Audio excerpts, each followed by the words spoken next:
Desde la antigüedad, el ser humano se ha cuestionado de qué estaba hecha la materia. Y ahí estaba Demócrito, preguntándose a sí mismo, ¿tendrán algo en común las cosas que nos rodean con nosotros mismos? ¿En qué podrían relacionarse los seres vivos y las demás cosas que nos rodean?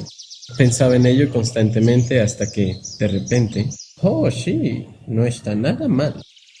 Lo que Demócrito había analizado es que el ser vivo, tanto las demás cosas que nos rodean, como el árbol o las rocas, formamos parte de un solo ecosistema, que a su vez forman parte del mismo planeta. Y así propuso la siguiente teoría. Si nosotros, junto a lo que nos rodea, podemos formar algo tan grande como los ecosistemas, que a su vez forman a nuestro astro, y este junto a otros miles, forman algo más grande que es el universo, entonces quiere decir que hay algo más pequeño que nos constituye a nosotros mismos, algo indivisible. Lo llamaré átomo. Al unirse millones y millones de átomos, pueden formar algo grande y nuevo. Siglos más tarde, el científico John Dalton continuó con la teoría de Demócrito y postuló lo siguiente.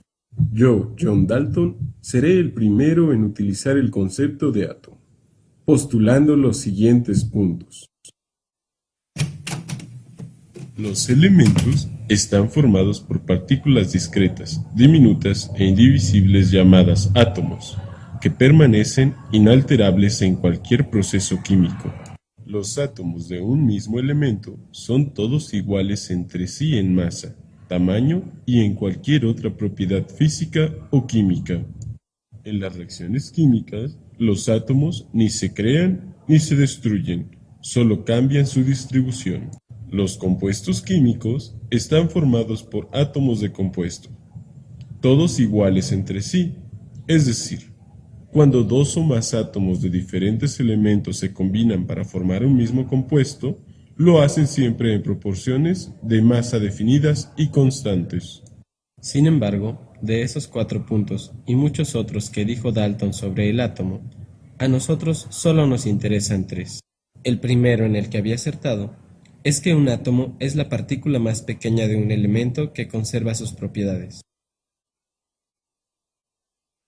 El siguiente punto que nosotros tomaremos en cuenta es que un elemento es una sustancia que está formada por átomos iguales. Y por último, el último aspecto de los que dijo Dalton y nos interesa es el punto número 3. Un compuesto es una sustancia fija que está formada por átomos distintos, combinados en proporciones fijas.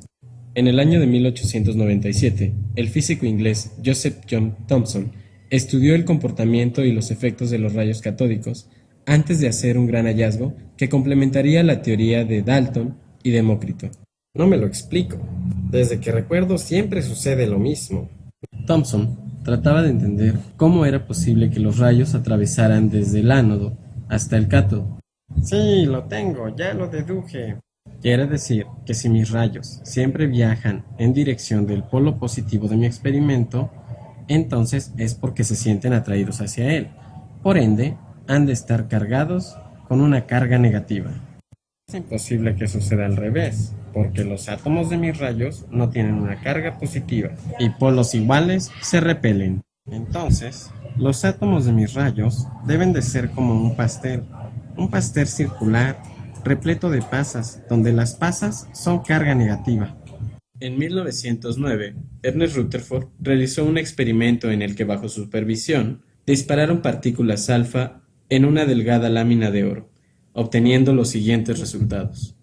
Así es como se explica mi experimento. Primero mandamos un haz de rayos alfa hacia una lámina de oro.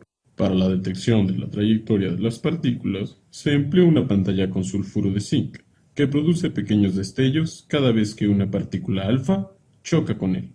Así fue como nos permitimos observar los siguientes aspectos. Las partículas alfa viajan y algunas logran atravesar la lámina de oro.